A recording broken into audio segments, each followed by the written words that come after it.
Ya teu rasanya geus lebaran haji deui.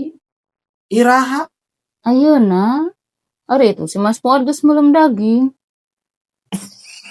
ngaruanya sok bodor ya mah. Mah, si Mas Fuad eta meulem daging lain tina pembagian hewan kurban lain.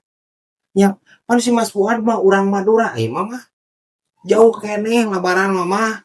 Urang Madura mah unggah poe nya lebaran hajina teh. Lain kitu maksudna ye. Si Mas Fuad teh urang Madura nya berprofesi sebagai tukang sate Madura. Ya, jadi eta meulem sate manehna jang jualan mah. Jualan. Atuh padahal mah ku aya usulkeun ka DKM di dieu. Usulkeun naon? Unggah poe meh lebaran haji. Astagfirullahaladzim. Ya urang ngadahar daging unggah poe.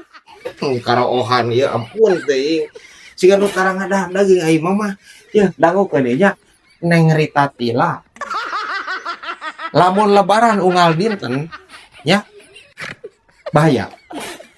Komo wawas sapertos mama ieu nu barolong kieu lamun unggal dinten nuang daging doma eta lila-lila eta dina wawas anjir nyelap kanang doma nya ulah